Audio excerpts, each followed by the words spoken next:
Good afternoon, everyone. Welcome back. Thank you. Hope that was vacation you were on. Yes.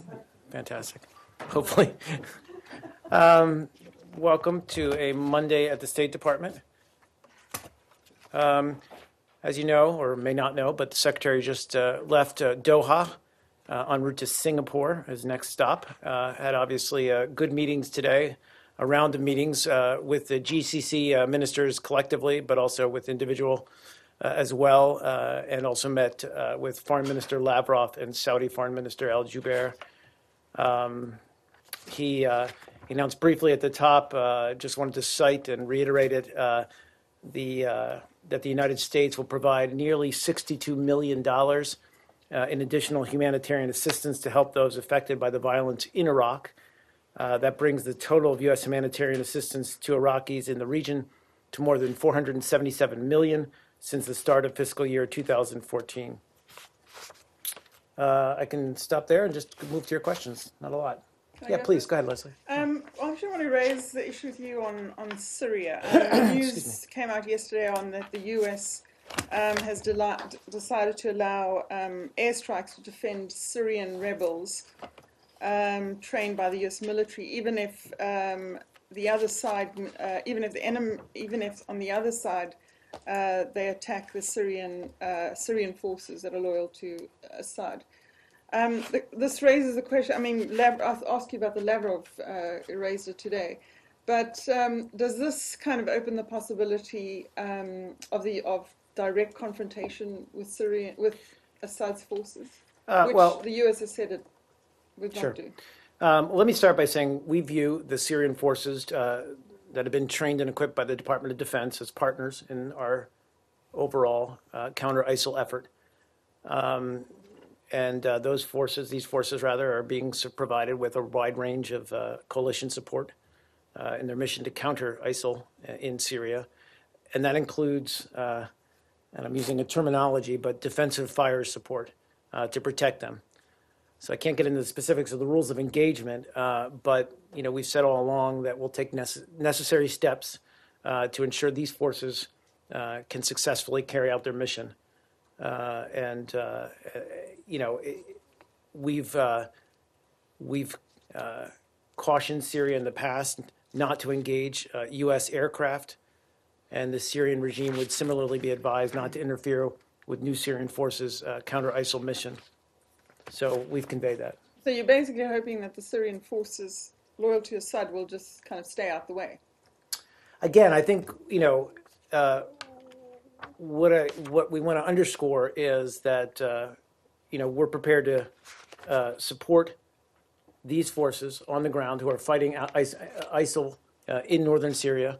That's the main focus of their efforts. That's the main focus of our efforts. But we also want to protect them from other possible attacks.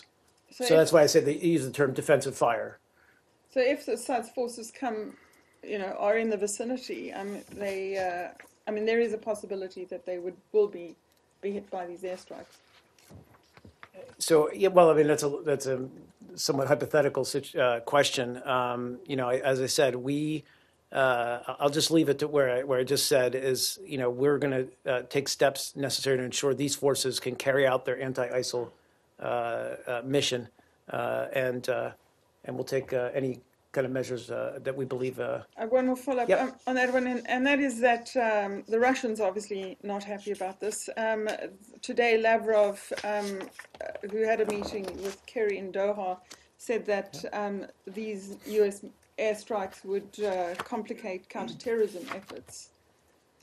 Well, you're right in noting that there was a meeting earlier today with, as I mentioned at the top, Foreign Minister Lavrov and Saudi Foreign Minister Al-Jubeir, and they did discuss specifically Syria. And it was the first trilateral meeting convened for this purpose. I think all three, let me start with what they agreed on and what they talked about.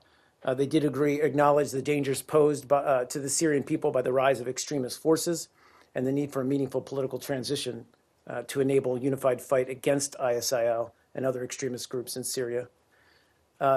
Secretary Kerry did reiterate the U.S. view that the Assad regime's brutality against the Syrian people has helped foster ISIL's growth in the region, and as well as foster the presence of foreign fighters, and made clear that Assad had no role in Syria's future. But he did, in that context, also stress the coalition's commitment to supporting counter-ISIL fighters on the ground in Syria. But again, sorry, just to finish but again, I think the focus, it's proper to keep the focus on countering ISIL's presence in northern Syria and enabling those forces that we've trained in part, but are also supporting their efforts to take the fight against ISIL. Go ahead, you had a follow-up. Yeah, well, please. I mean, does the US not think this is going to complicate stuff with Assad? I mean, here you're trying to also have a political, with the help of the Russians, a political path. Is this just not going to complicate stuff? And why would Assad... Look, I mean, no one's denying it's a very complex situation in northern Syria. You know, you have these forces, both Syrian Arab, but also Syrian Kurdish forces that are fighting ISIL. Some of them who've been trained by the U.S., but other forces as well, and they've been effective in driving ISIL out of the region. In part, I think what we're trying to convey here is that we're going to support these forces with airstrikes, and also, if they're under threat, whoever they're under threat by or from, rather. And so I think that's the important message here. They're focused on countering ISIL in the region. We're going to support and protect them as they take the fight to ISIL. More broadly, we certainly want a political solution, and we maintain that a political solution is the only way to resolve the crisis and end the bloodshed in Syria. And that's the essence of today's meeting, this trilateral meeting that took place today, and that's going to be the focus of our efforts going forward. Please. Given that things are not so clearly defined and clear-cut on the ground, isn't there a danger that you could encounter, or the U.S. coalition flights could encounter Syrian airplanes, especially as you get closer to Aleppo, because this is a very fluid it is a very fluid situation. It's part of the reason that I stressed in my remarks a few minutes ago that this is something we've been very clear in terms of conveying to the Syrian government. Where will these trained forces be stationed specifically in Syria? I don't have a laydown operationally to give you. They're stationed. They're in the north. Northern Syria was what we're talking about. That region, same region we've been talking about all along, last week and the week before, where they're frankly having some success in driving ISIL out of this area along Turkey's border with Syria. As you know, that even the opposition forces are divided in Syria. Yeah. You have the Kurdish forces, for example, who are not clearly part of the Free Syrian Army opposition, and they have their own sphere of influence or strongholds in Syria.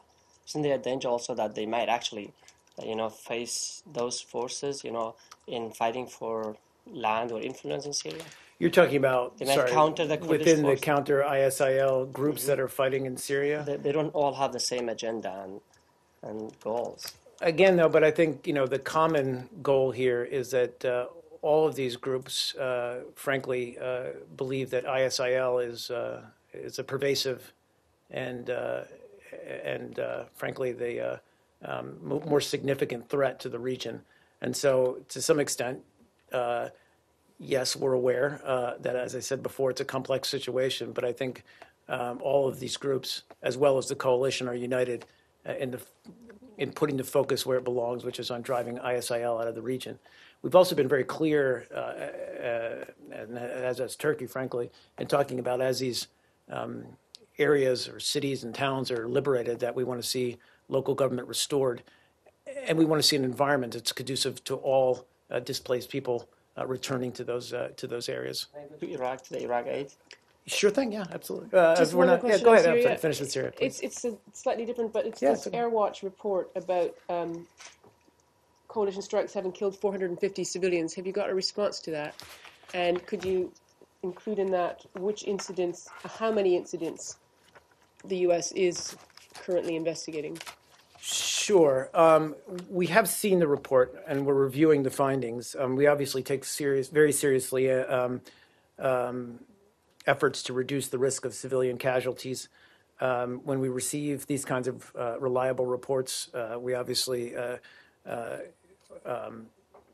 share them with the Department of Defense as well as with CENTCOM, and we review the information rigorously, conduct an investigation, and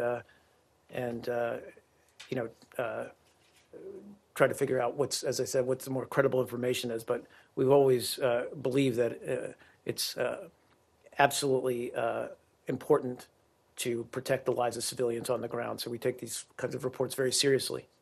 There's a huge difference between 450 as cited by They are Airwatch high, and 2 as cited by CENTCOM. I agree. There's a discrepancy, and we've noted that. That's why we're looking into them and trying to see where that, what the right number is. And do you know how many specific incidents are being investigated? I don't have more details, though. Right. Yeah, I'm sorry, yeah. So you talked about like $600 million in aid? Yes. Hold on, let me get the exact, I don't want to give you the wrong. Sure. Can you tell us specifically where that aid goes? What part and where this goes for refugees or? Sure. So 62 million, you're absolutely right. So this funding, as it often our humanitarian assistance is funneled through and supports the activities of UN High Commissioner for Refugees, the UN Children's Fund, UNICEF, and the International Organization for Migration, IOM, as well as other international and non-governmental organizations. It's going to be critically needed relief, so water, clean water rather, medical care, shelter, and other necessities by those most affected by the ongoing conflict. We're talking about hundreds of thousands of Iraqi refugees in the region. And we're also the money's going to go to help provide assistance to host communities throughout the region who are also struggling to deal with the displaced as well. So the total is 477 million. That's right. Does that make the U.S. the largest donor in Iraq? That is a fair question. I believe that's correct, yes. Thanks. Mark, can I change the subject? Sure. I want to this report in the New York Times on China's asking for the extradition of this businessman, Ling Wancheng. Are you aware of this case? And has he asked for asylum? Where is he? Is he in the United States? Sure. First of all, because I'm not able to discuss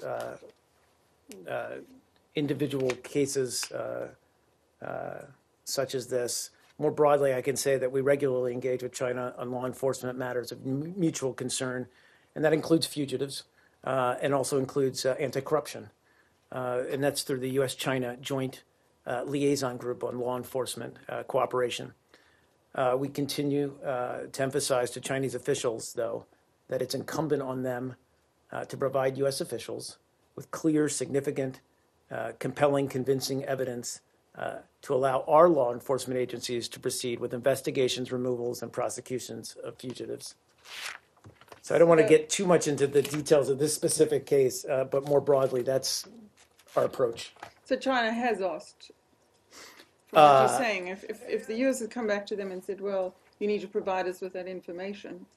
So we do have this working group. It does look at all of these, and this case, if it's indeed a case, and I can't speak to confirm it or deny it, because as we talked about in another extradition case, we're not able to discuss the specifics of these cases. But more broadly speaking, we do have this mechanism, this working group in place that looks at all the cases, frankly, that China has against its nationals living in the United States, and we try to vet those. And as I said, rely on China to provide us with what we believe is legitimate, compelling, credible evidence why these people should be extradited.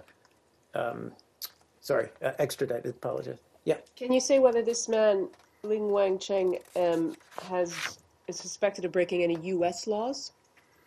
I'm not aware of that. No, I'm not aware that he's suspected of breaking any U.S. laws, but that's a matter for the FBI or for other domestic law enforcement agencies. In the back, please, and then I'll get. Thank you very much.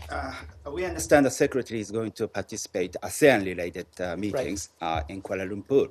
And what kind of message the Secretary is going to convey to stop the Chinese militarization of Spratly Islands? Well, sure, as you mentioned, he's on his way to Asia now, and looking forward to his meetings and participation there in ASEAN.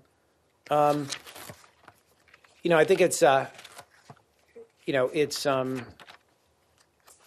he's going to,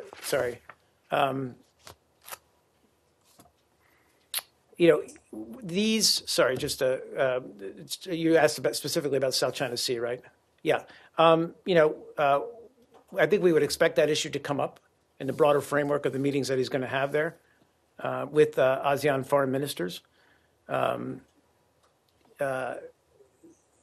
Generally speaking, any issue that ASEAN considers important for the security of the region is a topic for conversation. And I think that it's safe to say developments in the South China Sea are a critical aspect of regional security. So I think it's natural in that context that they could be raised in ASEAN, in the ARF and EAS meetings. We have interests at stake. We've been clear about that. The claimants, various claimants do, and the international community has interests at stake because it's a critical waterway. And as we've been very clear, the U.S. supports freedom of navigation, overflight, and while we don't take a position on the competing claims for sovereignty of the islands, we do observe that it would on the competing claims to sovereignty over the land features in the South China Sea. It's our strong opinion that a claimant not undertake actions that significantly increase the physical size or functionality of disputed features, or to militarize them, we would view that as provocative. Is the Secretary planning to meet his Chinese counterpart there? Yeah, I don't want to get ahead of the meetings that he's going to have on the ground there, but I expect that he'll be meeting with the Chinese as well as many other partners. Possible? Excuse me? Highly possible. Highly possible. Can I follow up on that one? Sure thing, yeah. Well, the Chinese today said that they don't want to talk. They don't want the South China Sea issue to come up at the ASEAN group. He was quite. We interviewed the Vice Foreign Minister today, and he was quite adamant that it shouldn't be discussed.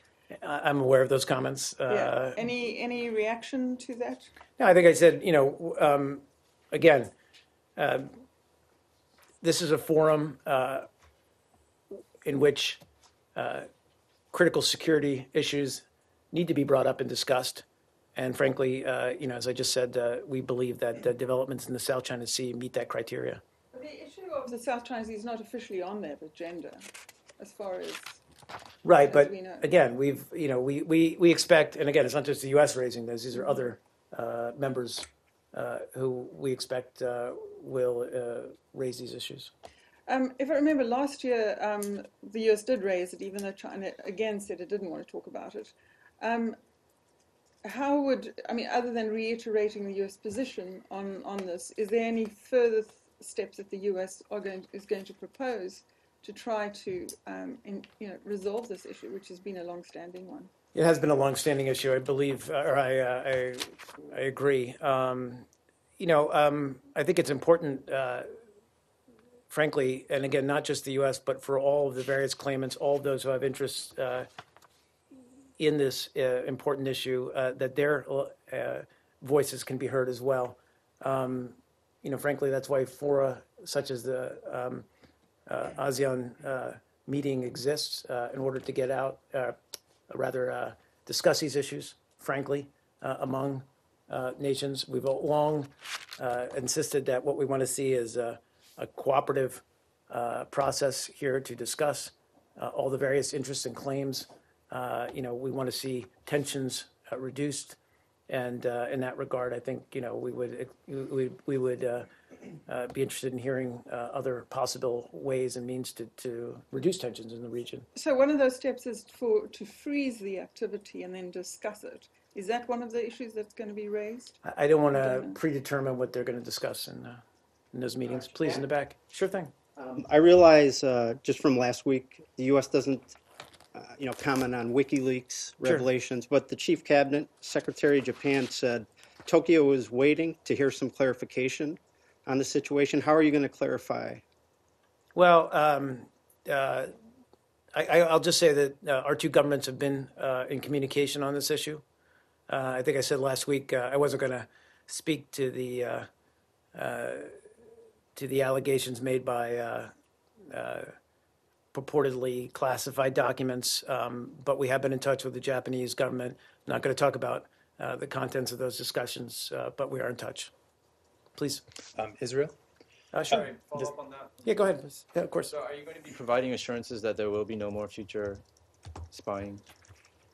Again, I don't want to get into the contents of what we're going to discuss or what we are discussing with the Japanese government. More broadly, our intelligence activities are always focused on our national security needs as well as the needs of those of our allies and partners. And I would just, again, reiterate the fact that, Japan is a stalwart U.S. Partner and ally in the region. Do you expect that you'll be giving some type of assurance that was given to, for example, Germany or Brazil? Again, because these are intelligence issues, I don't want to get into what we may or may not say about them. Yeah, I'm sorry, you were in Israel. The 16-year-old stabbing victim of the Jerusalem Pride attack unfortunately passed away yesterday. Do you have any further response to him than what you expressed on Friday? And then to add on to that, you had said you weren't ready to say that that was an act of terrorism. Has that changed? Well, I think you saw, first of all, we are aware, saw obviously the reports that the 16-year-old Shira Banki passed away. Our deepest condolences go out to her family and her friends. It was a vicious attack, as I said, last Thursday, and we welcome the commitment by Israeli authorities to bring her killer to justice. We've been encouraged, frankly, by many of the strong statements made by President Rivlin, as well as Prime Minister Netanyahu and other senior government of Israel officials who condemned the attack. We welcome the government of Israel's commitment to ensure that the perpetrators of this, or perpetrator rather, is held accountable for his actions. So you're still not willing to say it's an act of terrorism? Again, I'm not going to qualify it in any way other than say it's a terrible tragedy. We believe that Israel is committed to, as I said, holding the perpetrator of this horrible crime accountable for his actions. And then one additional question as well I wanted to ask. Yeah.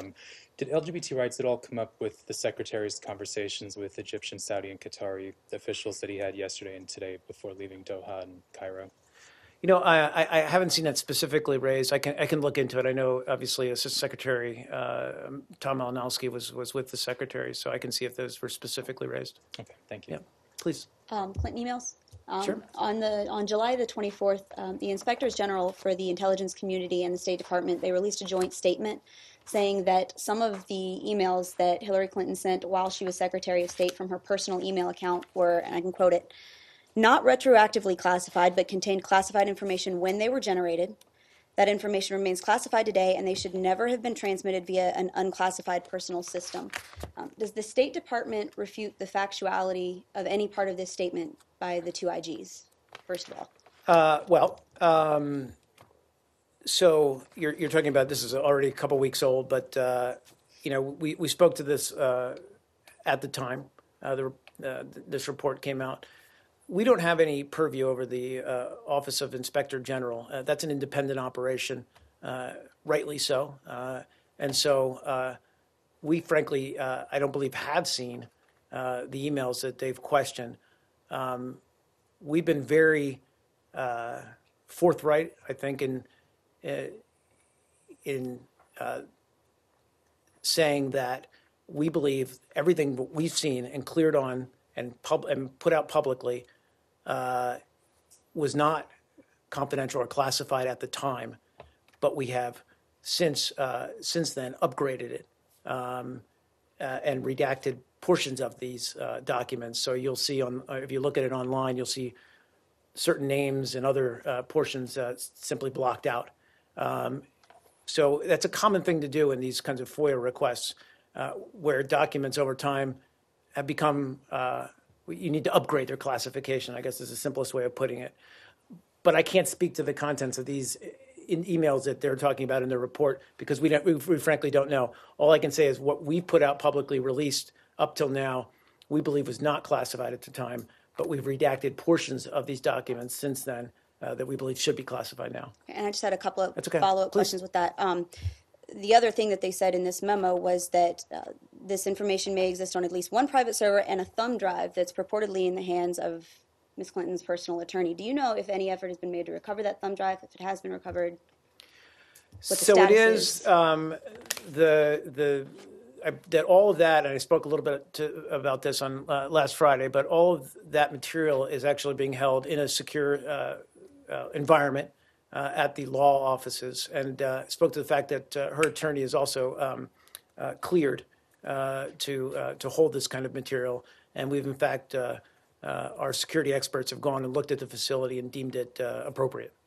Yep. And just setting that specific instance aside and kind of talking about this a little more generally. Sure. As a matter of law or policy, if a State Department employee is retiring and heading into private life to just, live in the private sector, can he take official government Sounds wonderful, documents? by the way. Must be nice. Can he take prefer- official government documents or correspondence home with him when he goes? Can they exist in his home? You're talking about just official, Just a- unclassified. Government employee, can he take official government documents? And if he can, is he required to notify the State Department that he has whatever it is he wants to take home?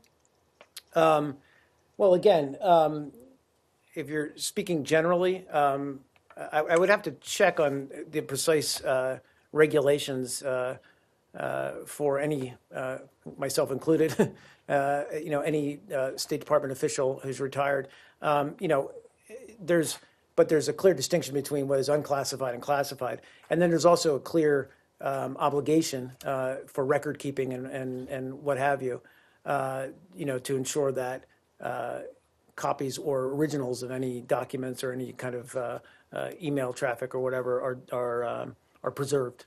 So that's the case here, I think, is what happened is Secretary Clinton gave the State Department, I have the exact amount, some 30,000 plus pages of her correspondence, and that's what we're going through now and making sure that is kept. The IG is now Preserved. saying that some of it is classified. So if somebody takes something and the State Department isn't aware that they have it, what if it ends up being classified and they just didn't realize it was classified, such as seems to be the case here? Well, again, when you look at things retroactively, we do upgrade the classification. She did have her own server, and frankly, it's not my role or State Department's role right from here to litigate that portion of it. What we're trying to do is respond to a FOIA request to publicly release these documents, and that's what we're doing. That's where our focus remains. When's the next tranche? When's the next It'll be tranche? at the end of the month, and I think as we talked about last week, we were a little bit behind the last tranche because we tried to incorporate, frankly, some of the IC's concerns and streamline that process a little bit. We brought in a contingent from the intelligence community to actually be here, physically present at the State Department, to try to go through some of these documents alongside our folks. Initially, that led to a little bit of a slowdown, but we hope that actually will meet and exceed going forward the goals for each month. And the Turkish airstrikes. I'm sorry, I missed the last part. Turkey and and the Turkish airstrikes. Turkish airstrikes. Yeah, they earlier this week, I think it was over the weekend or Friday, the airstrikes killed at least 8 civilians in a village in northern Iraq. Do you condemn that? I talked a little bit about this last week, but we don't want to see any civilian casualties, and we take those kinds of reports very seriously. We want to see the PKK stop its attacks against Turkey, and then for the Turkish government to respond proportionately. We want to see all of that violence end, and we want to see the efforts, Turkey, but also the coalition's efforts, as well as the anti-ISIL groups fighting in northern Syria, focus on combating ISIL. Both Please. the Turkish government and the Iraqi Kurdistan government have said there were civilian casualties in this specific case. I want to say whether you condemn this and whether you believe why this happened, why the Turkish government attacked the civilians, which are clearly not PKK hideouts. Well, again, I don't know the specifics of these attacks, but often, not often, but sometimes when you have airstrikes or civilians in the area, they can be affected. But these are airstrikes being carried out against PKK targets. And again, just going to the root of this, PKK has carried out attacks against Turkey. We have defended Turkey's right to self-defense in this case, but we want to see the violence end. We want to see the PKK cease its attacks, and as I said, the Turkish government to respond proportionately. Please. On the same topic, over the weekend again, in Turkey, 2 Turkish soldiers were killed and more than 20 were injured after PKK's suicide attack to a military police station in eastern Turkey with tractor carrying 2 tons of explosives. Do you have any comment on this issue as well? Any comment on PKK's attack to a Turkish police station, well, again, which deadly attack? These attacks are only exacerbating the continuation and the cycle of violence here. We want to see these attacks cease. We want to see the PKK to renounce violence and re-engage in talks with the government of Turkey. And as I said, we want to see the Turkish government respond proportionately. In the back, I'm sorry. Thank you. At the Young African Leaders Initiative earlier today, when President Obama was asked about UN Security Council reform, he answered that there needs to be a process through which legitimate interests are sorted through, and that the UN Security Council can be more effective with being more representative. We agree. I was wondering if there's any particular reform proposal that the U.S. is inclined towards, or any states that the U.S. particularly supports for a permanent seat on the Security Council. No, we've always been very clear about not discussing those kinds of matters in public, but in general, obviously, the president's very correct in his viewpoint. Is that it, guys? Thanks.